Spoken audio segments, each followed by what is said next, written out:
First tonight at 5, the Madison artist leaving his mark on Madison, one tiny piece of the city at a time. Plus, why a Greene County cheesemaker is raided, part of an investigation by the Environmental Protection Agency, and how nature is being restored in Janesville after a tornado hit the city last summer. You're watching News 3 Now at 5. Well, thanks for joining us. Sometimes the best things in life are the ones that take us by surprise. At least that's the idea behind one Madison artist who's been hiding many nuggets of joy around the city now for years. Our Meryl Hubbard introduces us to the man behind the Mini Wisconsin project. It's a uniquely Madison experience to open up a mini library and find something different. It's a mini trinket, and behind it, an artist who's made his mark. People will stop me sometimes on the street and go, "Are you the mini Capitol guy?" And I just have to embrace that. Ken Fager is the creator behind the iconic Capitol. Well, the mini Capitol. He started the Mini Wisconsin project in 2020, where he hides his petite creations around town. I wanted to build community and reinforce random acts of kindness, which we all definitely needed during the pandemic. He says the project began by accident. He originally purchased this 3D printer to build a camera part, but he needed practice, so he started designing small capitals. They kept on piling up on my desk, so I just decided one day I'm going to distribute them in little free libraries around town, and it really took off. Ken has gained popularity from the project, and though he hasn't made a dime from it, he's still hiding mini Wies because of how they make the finders feel. When I first found it, I felt kind of surprised and also like a little proud of myself because I wasn't even going out and intentionally finding one. Patrick Frazier found a mini robin at the bottom of the Lady Ford statue by the Capitol. How can something so small bring so much joy? Well, I mean, the smallest things I feel like are often the things that bring us the most joy. So I continue to spread little random acts of kindness around town because it's something that I want to see more of in my life, more spontaneity, more joy, more happiness, and I need to will that into the world. 5 years and 6,000 hidden gems later, Ken is still at it. A mini mission making a huge impact. It brings joy to people, so that's reason enough to do it. Reporting in Madison, Meryl Hubbard, News 3 Now.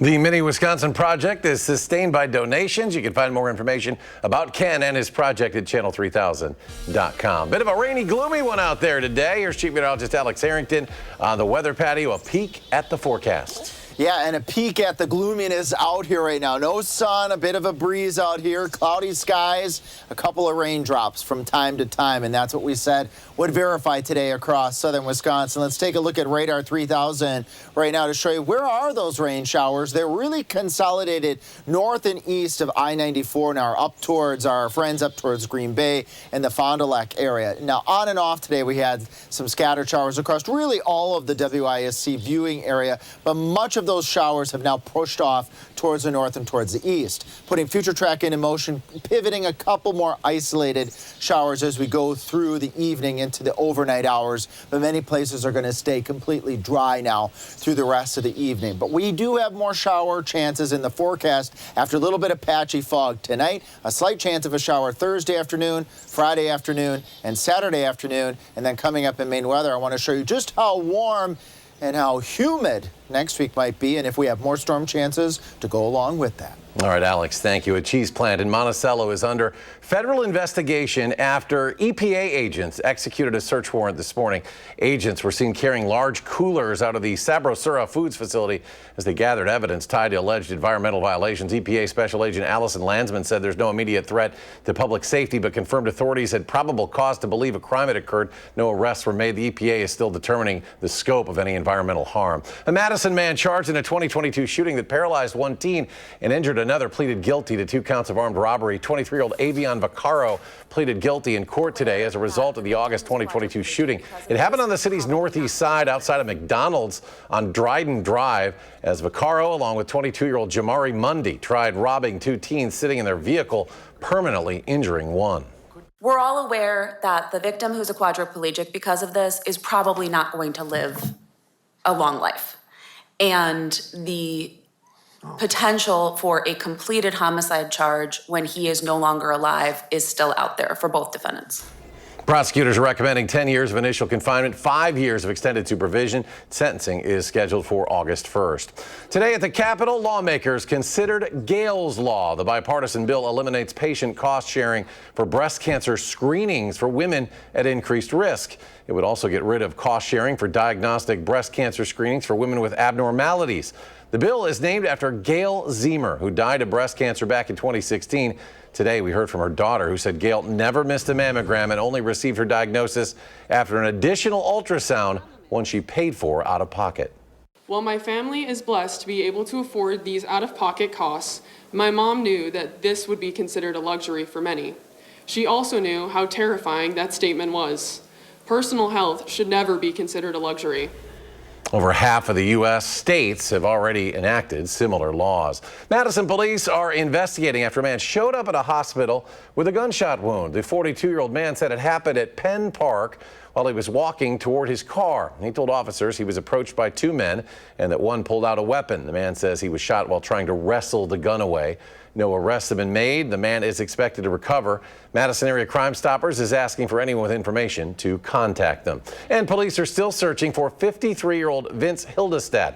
He was discharged from Unity Point Meriter Hospital last Thursday about 1 a.m. However, he was not picked up from the hospital. Hildestad's family also doesn't know why he was at the hospital and says he doesn't have a car or a phone. He also has Parkinson's disease. They say it's unclear if he has his medication. If you see the man on your screen, you're asked to call Madison Police or dial 911. The Meriter nurses strike enters day 2, and more state Democrats have joined the nurses' cause. Nurses say the hospital's latest offer doesn't address their concerns about staffing, safety, and burnout. It's about making sure that there's a proper amount of nurses and there's a proper amount of patients, that we don't overburden either end. It's about making sure that we are in a position to make sure that safety comes first in Meriter and in hospitals all across Wisconsin. Am I right? Well, the hospital released a statement this morning in response to the ongoing strike, saying, quote, "Our negotiation team will participate in a bargaining session with SEIU Wisconsin tomorrow, May 29th, with the assistance of a mediator." They add, quote, "We have a strong desire to reach a fair and mutually beneficial agreement that supports our nurses and upholds our mission to deliver exceptional care to our community." Well, in Janesville, efforts are underway to replant trees lost during last summer's EF2 tornado. SSM Health teaming up with the Janesville Urban Forest Alliance to replace trees damaged on the city's south side. Volunteers are working with homeowners to reforest neighborhoods, with most of the cost covered by donations and grants. Organizers say they'll plant at least 60 trees in the tornado zone this year, but will continue until they've located and replanted all trees that were lost. To learn more or get involved, visit the Janesville Urban Forest Alliance website at jufa1.org.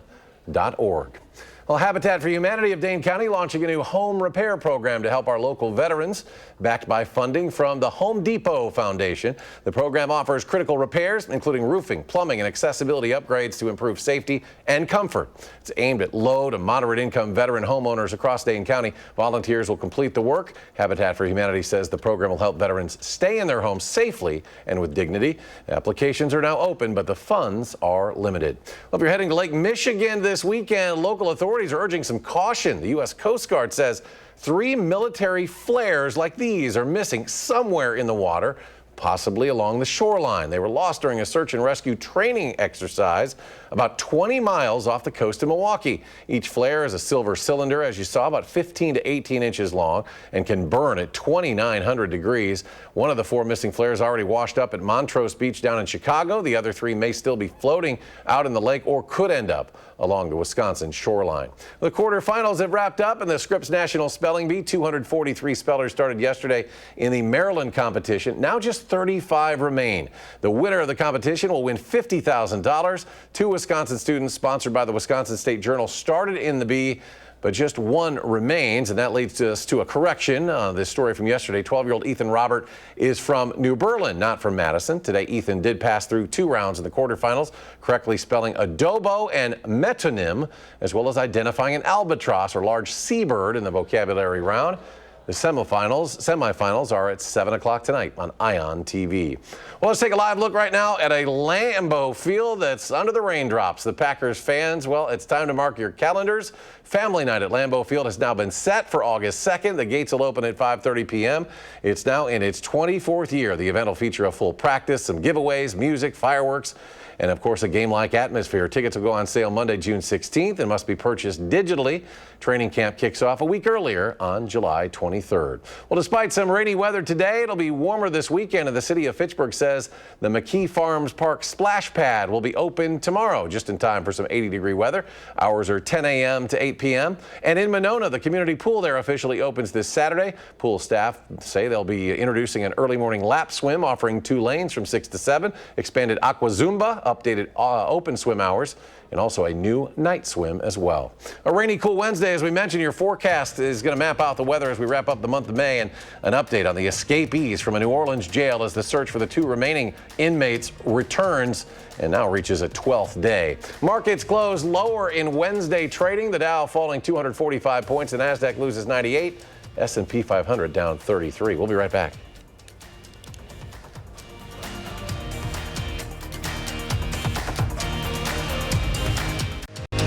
You're watching News 3 Now at 5. 2 of the 10 inmates who escaped from a New Orleans jail are still at large. 32-year-old Antoine Massey and 27-year-old Derek Groves have not been captured yet, according to Louisiana State Police.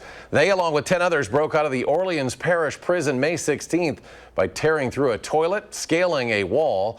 Officials say the breakout may have been an inside job, with 13 people now arrested for helping. Groves was convicted of multiple murders. Massey faces rape and kidnapping charges. And now to the Ozarks of Arkansas. Search crews there are looking for another escaped inmate. Grant Harden is described as extremely dangerous. He was serving an 80-year sentence for murder and rape when he escaped from a medium security prison over the weekend, disguised as a corrections officer. Court documents say a prison worker opened a secure gate for him. Law enforcement in that area has told residents to lock their homes and cars. As we now reach 600 days of war in Gaza, aid trucks lined up near Israel's Kerem Shalom crossing today in Gaza, with Israel easing its blockade slightly. The flow remains far below the 500 to 600 trucks a day the UN says are needed. Desperate Gazans rushed an aid site yesterday. Despite Israeli biometric checks, the Gaza Humanitarian Foundation says it has distributed 8,000 food boxes, over 460,000 meals. Meanwhile, World Central Kitchen is reporting its aid remains stalled at the border. Wall Street and Main Street are heading in different directions on America's financial future. A record number of global fund managers plan to cut U.S. stock holdings, according to a Bank of America survey. But retail investors, those putting their own money in, have been snapping up all those U.S. stocks all year, especially during the dip in April. Whether everyday investors or major institutions come out ahead, that remains unclear, as White House volatility and trade tensions continue to shake the global markets. Well, the United Nations expects millions of potential jobs will vanish this year due to an economic slowdown triggered by President Trump's trade war. A UN agency predicts 53 million jobs will be created worldwide. The International Labor Organization says the number reflects 7 million fewer jobs than previously expected. The shakier economic outlook is blamed on trade disruptions and geopolitical tensions. The report's analysis was based on the International Monetary Fund's downgraded expectations for the global economy for the year. Staples' Easy Button is back, celebrating its 20th anniversary. The retailer's red icon, also known as EB, made its debut back in 2005. Its "That Was Easy" catchphrase became part of pop culture, and millions of EBs were purchased and placed in offices, classrooms, and home offices, presumably for decoration and also inspiration. But now EB will be appearing in social feeds, offering insight on a variety of issues, including productivity and day-to-day realities of the workplace. Staples is also offering a free Easy Button for customers who make a minimum $50 purchase now through June 7th. All right, let's get to Alex. A little rain, always good, but also it'd be nice to see the sun again. Alex has the full story. Yeah, we got the sun in the forecast too. We just got to get the showers out of here, although a lot of folks want to keep these showers here because we do have the abnormally dry conditions to drought conditions. We'll get an update with our drought monitor tomorrow. Most of those showers now have scooted up Highway 151 to the north and east up towards the the Fond du Lac area. The rest of southern Wisconsin, maybe just a remaining sprinkle or two as we carry forth through the rest of the night. Overall rainfall amounts here about 1/10 of an inch, maybe 1/3 of an inch. This is a rainfall estimate. We said we'd have about 1/4 of an inch, maybe a 1/2 inch in an isolated spot at most. But I think most areas seeing about 1/10 of an inch, just enough to get the soil a little bit on the wet side. Then as we use future track going through the rest of tonight, a shower few and far between. But as we go into Thursday with the heat of the day, we'll start to see a couple little pop-up showers, maybe a clap or two of thunder. Then as the heat of the day goes away on Thursday, the sun sets, we get cooler, little patchy fog can't be ruled out tonight and tomorrow night. Then we get another couple more pop-up showers and maybe an isolated thunderstorm as we go into Friday afternoon, and then we repeat that out again on Saturday. A lot of folks are going to stay, unfortunately, dry over these next couple of days. Overall rainfall amounts are going to be looking at maybe 1/10 of an inch across the area. 1/4 of an inch would be a very lucky winner if you do happen to get 1 or 2 of these showers persistently over the course of the next couple of days. Now, tonight, temperatures right around 50. That's about where we should be with those showers ending. Again, a little patchy fog. We can't rule that out tonight, especially since we have that moisture available in the atmosphere, and highs in the upper 60s to right around 70 as we go through your Thursday. 68 in Baraboo, 68 in Camp Douglas, 68 in Janesville, and we can't rule out an isolated 70 or 2, especially if we can get a couple more peaks of sunshine on Thursday. Right now, temperatures cool, chilly out there. You wouldn't think this is the end of May. We got 57 in Madison, 60 in Lone Rock, 58 to the north up towards Camp Douglas, and we got some 59s to the south down towards Monroe, over towards Janesville, and over towards Beloit. Here in Dane County, we got 57 at the airport, 59 down the road in Middleton, 60 down the highway in Verona, and we'll tie that, how about that, in Cross Plains on Highway 14. You're also sitting at a lovely 60 degrees out there. I shouldn't say it's lovely. It should be about 70 degrees, but it's pleasantly cool. We'll put it that way.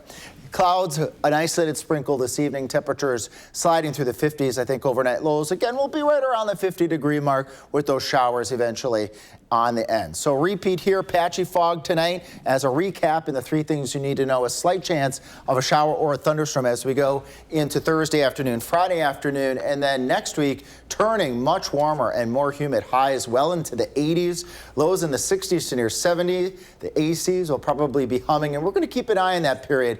It certainly could be a period where we have to watch out for a couple of stronger storms. I want to end here on a nice note here. Congratulations. This is the 3rd annual River Valley Weather and Science Scholarships. Had a nice opportunity to go out and award 3 very talented individuals with this year's awards. That would be Elizabeth Bomberger, Lucy Spahn, and Skyla Sutcliffe. Again, congratulations, recipients. Eric. That's awesome. Love to see it. Alex, thank you.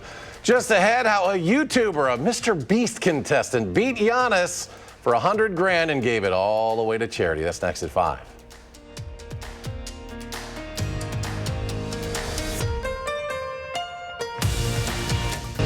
You're watching News 3 Now at 5. Welcome back. What started as a viral basketball showdown with Giannis Antetokounmpo turned into a major act of kindness in Kenosha. Glenda Valdez reports. Today, I am going to be going up against Giannis Antetokounmpo for $100,000 in a Mr. Beast video. Under the lights of Pfizer Forum, a moment no one saw coming.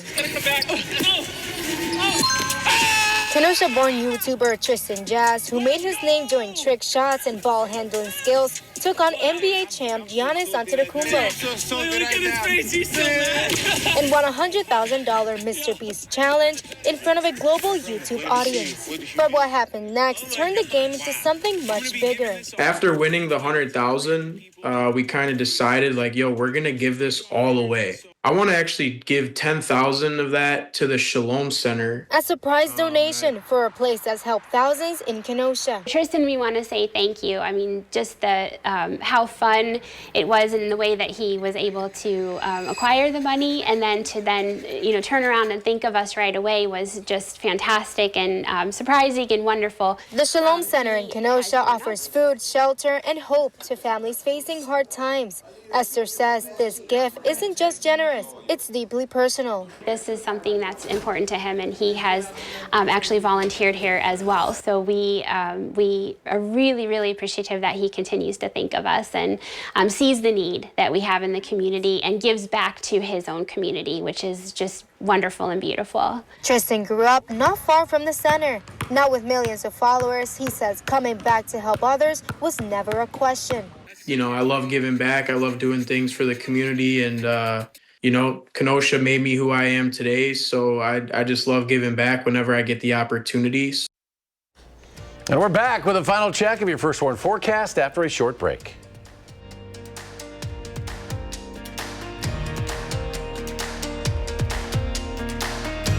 Have you called Social Security lately? How long were you on hold? Social Security's new commissioner talks about his plans to improve service. How's it going? And our Eye on America investigates the rise in pedestrians killed on America's roads. We were surprised how a few inches can make all the difference between life and death. That's tonight on the CBS Evening News. And coming up on our next newscast, top of the hour, big changes could be coming to how Wisconsin grades its schools. Ellie LaLiberte talks with state education leaders about a possible overhaul of the report card system and what it could mean for districts and parents and students alike. It's in 30 minutes. News for Now at 6. Wildlife officials down in Kentucky are used to getting calls about bears, but a call last week was an unusual one. According to a Facebook post, Kentucky Fish and Wildlife say a game warden responded to a report of a black bear inside a residence. And Warden Derek Creech found a bear crouched on the kitchen stove of all places. The agency determined the bear must have climbed a ladder outside the house and entered the opening in the attic. The bear was chased out of an open door, and all was well except for a rather large hole in the ceiling of that home. Alex Harrington returns once again as we take a final check of the forecast. A few more showers tonight. Some areas saw some precipitation today. Some folks unfortunately did not. We'll get an update tomorrow with the drought monitor to see if the recent rains we've had have put an additional dent, hopefully so, in our dry conditions. Just an isolated chance of a shower with patchy fog developing overnight tonight. But hey, this is also some good stuff to talk about. Look at the upcoming weekend. Temperatures in the upper 70s to near 80, light winds, a tiny chance of a thunderstorm on Saturday. Much better chances for appreciable amounts of water. Coming up at 6 and at 10, we'll break down our rain chances for next week. It's looking warm and muggy, too. It's a little more like it. A little bit more like summer. That's what I like this time of year, especially. Alex, thank you. Thanks for watching News 3 Now at 5. Coming up now, the CBS Evening News. Of course, we'll be back in 30 minutes for News 3 Now at 6. You can always find us streaming 24/7 on Channel 3000+.